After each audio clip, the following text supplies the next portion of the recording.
ಕೂಡ ಪದೇ ಪದೇ ಎಕ್ಸಾಮ್ ಅಲ್ಲಿ ಕೇಳ್ತಾನೆ ಅನ್ನುವಂತ ಕಾರಣಕ್ಕಾಗಿ ಒಂದ್ಸಾರಿ ತಾವೆಲ್ಲರೂ ಕೂಡ ನೆನಪಿಡಬೇಕಾಗ್ತದೆ. Okay, very good sir. ಭಾರತದಲ್ಲಿ ಅತಿ ಹೆಚ್ಚು ರಾಮಸರ್ತಾನಗಳನ್ನು ಹೊಂದಿದಂತ ರಾಜ್ಯ ಅಂತ ಬಂದಾಗ ತಮಿಳುನಾಡಿನಲ್ಲಿ ಕಂಡುಬರುವಂತಹ ರಾಮಸರ್ತಾನಗಳ ಸಂಖ್ಯೆ 20.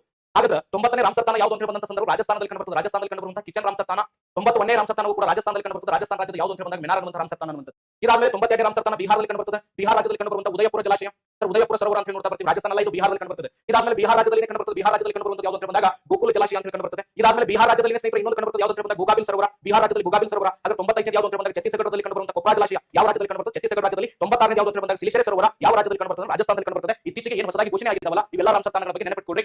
ಮುಂದೆ ನಡೆಯುವಂತಹ ಯಾವುದೇ ಒಂದು ಪರೀಕ್ಷೆಯಲ್ಲಿ ಏನು ಮಾಡ್ತಾ ಬರ್ತಾನೆ ಅಂತ ಬಂದಾಗ ಸ್ನೇಹಿತರೆ ಪ್ರಶ್ನೆಗಳನ್ನು ಎತ್ತಾ ಬರ್ತಾನೆ ಇರುವಂತಹ ವಿಚಾರ ಕಾನ್ಸೆಪ್ಟ್ ನೆನಪಿಟ್ಕೊಳ್ಳಿ. ಪದೇ ಪದೇ ಎಕ್ಸಾಮ್ ಪ್ರಶ್ನೆಯನ್ನು ಕೇಳ್ತಾ ಇರ್ತಾನೆ. ಓಕೆ ಸರ್, ಇದಕ್ಕೆ ಸಂಬಂಧಿಸಿದಂತೆ ನೆಕ್ಸ್ಟ್ ಎರಡನೇ ಪ್ರಶ್ನೆಯನ್ನು ಚರ್ಚೆ ಮಾಡ್ತಾ ಬರೋಣ. ಇದನ್ನು ಕೂಡ ನಾವು ಚರ್ಚೆ ಮಾಡ್ತಾ ಬಂದಿದ್ದೀವಿ. ನೇರವಾಗಿರುವಂತಹ ಪ್ರಶ್ನೆ, ಇದಕ್ಕಿಂತ ಹೆಚ್ಚಿನ ಕಾಯ್ದೆಗಳನ್ನು ನಾನು ಚರ್ಚೆ ಮಾಡ್ತಾ ಬಂದಿದ್ದೆ. ಓಕೆ, ಅದಕ್ಕೆ ಹೇಳಿದ ಸುಮಾರು 60ಕ್ಕಿಂತ ಹೆಚ್ಚಿನ ಪ್ರಶ್ನೆಗಳು ಬಂದಿರುವಂತದ್ದು ನೇರವಾಗಿರುವಂತಹ ಪ್ರಶ್ನೆಗಳು. ಸರ್, ಚರ್ಚೆ ಅಷ್ಟೇ ಅಲ್ಲ, ನೇರವಾಗಿರುವಂತಹ ಪ್ರಶ್ನೆಗಳನ್ನೇ ಎಕ್ಸಾಮ್ ಪ್ರಶ್ನೆ ಮಾಡಿರುವಂತದ್ದು ಅನ್ನುವಂಥದ್ದು. ಸರ್, ಇಲ್ಲಿ ನೋಡಿ ಪಟ್ಟಿ 1 ಪಟ್ಟಿ 2 ಹೊಂದಿಸಿ ಬರೀರಿ ಅಂತ ಹೇಳಿ ಕೊಟ್ಟಿದ್ದಾನೆ. ನೀವೆಲ್ಲರೂ ಕೂಡ ಒಂದು ಪ್ರಶ್ನೆ ಇದ್ದಂತ ಸಂದರ್ಭದಲ್ಲಿ ಯಾಕೆ ಇಷ್ಟೆಲ್ಲ ಕಾಯ್ದೆಗಳನ್ನು ಚರ್ಚೆ ಮಾಡಬೇಕಾಗ್ತದೆ ಅನ್ನುವಂಥ ಗೊಂದಲ ನಿಮ್ಮಲ್ಲಿ ಇರಬಹುದು ಸ್ನೇಹಿತರೆ. ಯಾಕಂದ್ರೆ ಈ ರೀತಿಯಾಗಿರುವಂತಹ ಹೊಂದಿಸಿ ಬರೀರಿ ಕೊಟ್ಟಂತ ಬಂದಂತ ಸಂದರ್ಭದಲ್ಲಿ ನಿಮಗೆ ಅನುಕೂಲ ಆಗಬೇಕಾಗ್ತದೆ ಅನ್ನುವಂಥದ್ದು. ಓಕೆ, ಅನುಕೂಲ ಆಗ್ತಾ ಬರ್ತದೆ ಅನ್ನುವಂಥದ್ದು. ಎಸ್, ನಮಸ್ತೆ ಅಂತ ಹೇಳ್ತಾ ಇದ್ರೆ ಎಲ್ಲರಿಗೂ ಕೂಡ ನಮಸ್ಕಾರ.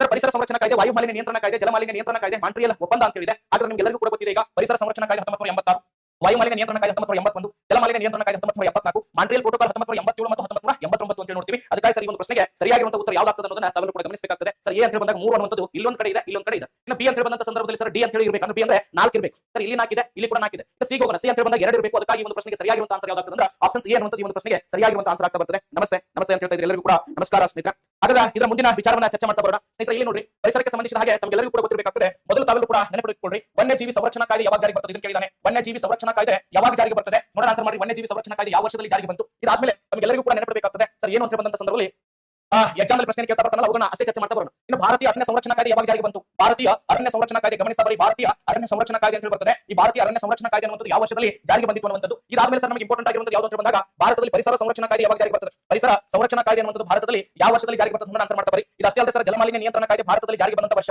ಜಲಮಾಲಿನ್ಯ ನಿಯಂತ್ರಣ ಕಾಯ್ದೆ ಅನ್ನುವಂಥದ್ದು ಯಾವ ವರ್ಷದಲ್ಲಿ ಜಾರಿಗೆ ಬರ್ತದೆ? ಇದಾದ್ಮೇಲೆ ಸರ್ ವಾಯು ಮಾಲಿನ್ಯ ನಿಯಂತ್ರಣ ಕಾಯ್ದೆ ಅಂತ ಬರ್ತದೆ. ವಾಯು ಮಾಲಿನ್ಯ ನಿಯಂತ್ರಣ ಕಾಯ್ದೆ ಜಾರಿಗೆ ಬಂದಿದ್ದು ಯಾವಾಗ ಅನ್ನುವಂಥದ್ದು. ಅಷ್ಟೇ ಅಲ್ಲದೆ ಜೈವಿಕ ವೈವಿಧ್ಯತೆಗಳ ಕಾಯ್ದೆ ಅಂತ ಬರ್ತದೆ. ಜೈವಿಕ ವೈವಿಧ್ಯತೆಗಳ ಕಾಯ್ದೆ ಅನ್ನುವಂಥದ್ದು ಭಾರತದಲ್ಲಿ ಯಾವ ವರ್ಷದಲ್ಲಿ ಜಾರಿಗೆ ಬಂದಿತ್ತು ಅನ್ನುವಂಥ ವಿಚಾರಗಳನ್ನ ಎಕ್ಸಾಮ್ ಅಲ್ಲಿ ಕೇಳ್ತಾ ಬಂದಿದ್ದಾನೆ. ಅದಕ್ಕೆ ಅನುಗುಣವಾಗಿ ತಾವೆಲ್ಲರೂ ಕೂಡ ಏನು ಮಾಡಬೇಕಾಗ್ತದೆ ಅಂತ ಅಧ್ಯಯನವನ್ನ ಮಾಡ್ತಾ ಹೋಗಬೇಕಾಗ್ತದೆ ಅನ್ನುವಂಥದ್ದು. ಓಕೆ, ಇಲ್ಲಿ ತಾವೆಲ್ಲರೂ ಕೂಡ ಗಮನಿಸಿ, ವನ್ಯಜೀವಿ ಸಂರಕ್ಷಣಾ ಕಾಯ್ದೆ 1972, ಭಾರತೀಯ ಅರಣ್ಯ ಸಂರಕ್ಷಣಾ ಕಾಯ್ದೆ 1980, ಪರಿಸರ ಸಂರಕ್ಷಣಾ ಕಾಯ್ದೆ ಭಾರತದಲ್ಲಿ 1986, ಜಲಮಾಲಿನ್ಯ ನಿಯಂತ್ರಣ ಕಾಯ್ದೆ 1974, ವಾಯು ಮಾಲಿನ್ಯ ನಿಯಂತ್ರಣ ಕಾಯ್ದೆ 1981, ಜೈವಿಕ ವೈವಿಧ್ಯತೆಗಳ ಕಾಯ್ದೆ ಅಂತ ಬಂದಾಗ ಭಾರತದಲ್ಲಿ ಜೈವಿಕ ಅಥವಾ ಜೀವ ವೈವಿಧ್ಯತೆಗಳ ಕಾಯ್ದೆ ಅಂತ ಬಂದಾಗ 2002. ಇನ್ನೊಂದು ನೆನಪಿಡಬೇಕಾಗ್ತದೆ, 1988ರಲ್ಲಿ ಭಾರತದಲ್ಲಿ ನೂತನ ಅರಣ್ಯ ನೀತಿ ಅಂತ ಬರ್ತದೆ. ಭಾರತದಲ್ಲಿ ಏನು 1988ರಲ್ಲಿ ನೂತನ ಅರಣ್ಯ ನೀತಿ ಬರ್ತದಲ್ಲ, ಈ ಅರಣ್ಯ ನೀತಿಯ ಪ್ರಕಾರ ನಮ್ಮ ಭಾರತ ದೇಶದ ಅರಣ್ಯ ಎಷ್ಟಿರಬೇಕು ಅಂದ್ರೆ 33% ಇರಬೇಕು. ಆದ್ರೆ ಪ್ರಸ್ತುತ ನಮ್ಮ ಭಾರತದ ಅರಣ್ಯ ಎಷ್ಟಿದೆ ಅಂತ ಬಂದಾಗ 25.17 ಇದೆ. ನಮ್ಮ ಕರ್ನಾಟಕದ ಅರಣ್ಯ 24.52 ಇದೆ ಸ್ನೇಹಿತರೆ. 1988ರ ಕಾಯ್ದೆ ಪ್ರಕಾರ ನೂತನ ಅರಣ್ಯ ನೀತಿಯ ಪ್ರಕಾರ ಒಂದು ದೇಶದ ಅರಣ್ಯ ಎಷ್ಟಿರಬೇಕು ಅಂತ ಬಂದಾಗ ಒಂದು ದೇಶದ ಅರಣ್ಯ ನೆನಪಿಟ್ಕೊಡ್ರಿ ಸರ್ 33 ಇರಬೇಕು. ಆದ್ರೆ ಪ್ರಸ್ತುತ ನಮ್ಮ ಭಾರತದ ಅರಣ್ಯ ಎಷ್ಟಿದೆ ಅಂತ ಬಂದಂತ ಸಂದರ್ಭದಲ್ಲಿ 25.17 ಇದೆ. ಇದರ ಬಗ್ಗೆ ಸಂಬಂಧಿಸಿದಂತೆ ನಿರಂತರವಾಗಿ ಪ್ರಶ್ನೆಯನ್ನು ಕೇಳ್ತಾ ಬರ್ತಾನೆ. ಅದಕ್ಕಾಗಿ ತಾವೆಲ್ಲರೂ ಕೂಡ ಏನು ಮಾಡಬೇಕಾಗ್ತದೆ ಅಂತ ನೆನಪಿಡಲೇಬೇಕಾಗ್ತದೆ ಅನ್ನುವಂಥದ್ದು. ಇದಾದ್ಮೇಲೆ ಮುಂದಿನ ಪ್ರಶ್ನೆ ಚರ್ಚೆ ಮಾಡ್ತಾ ಬರೋಣ. ಇದನ್ನು ಕೂಡ ನೇರವಾಗಿ ಬಿಡಿಸ್ತಾ ಬಂದಿದ್ದೇವೆ. ಸುಮಾರು 10 ರಿಂದ 15 ಬಾರಿ ಪ್ರಶ್ನೆ ಇದು ರಿಪೀಟ್ ಆಗಿದೆ.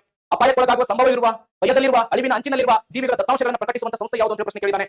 ಅಂದ್ರೆ ನಾವು ಕೆಂಪು ದತ್ತಾಂಶವನ್ನು ಬಿಡುಗಡೆ ಮಾಡುವಂತ ಸಂಸ್ಥೆ ಯಾವುದು ಅಂತ ಪ್ರಶ್ನೆ ಕೇಳಿದೆ. ಅಳಿವಿನ ಅಂಚಿನಲ್ಲಿರುವಂತಹ ಪ್ರಾಣಿಗಳನ್ನ ಯಾವ ಸಂಸ್ಥೆ ಕೆಂಪು ದತ್ತಾಂಶ ಪುಸ್ತಕದಲ್ಲಿ ಸಂಗ್ರಹಣೆ ಮಾಡ್ತಾ ಬರ್ತದೆ ಅನ್ನುವಂಥ ವಿಚಾರವನ್ನ ಹಲವಾರು ತರಗತಿಯಲ್ಲಿ ಚರ್ಚೆ ಮಾಡಿದ್ದೇವೆ. ನೋಡೋಣ, ಆನ್ಸರ್ ಮಾಡ್ತಾ ಬರಿ. ಬಹಳಷ್ಟು ಜನ IUCN ಅಂತ ಹೇಳಿ ತಾವೆಲ್ಲರೂ ಕೂಡ ಆನ್ಸರ್ ಮಾಡ್ತಾ ಇದ್ರಿ. ಆದ್ರೆ ಇದಕ್ಕೆ ಸಂಬಂಧಿಸಿರುವಂತಹ ಸರಿಯಾಗಿರುವಂತಹ ಆನ್ಸರ್ ಯಾವ್ದಾಗ್ತದೆ ಅಂದ್ರೆ IUCN. ಸ್ನೇಹಿತರೆ, ಬಹಳಷ್ಟು ಸಂದರ್ಭದಲ್ಲಿ ಈ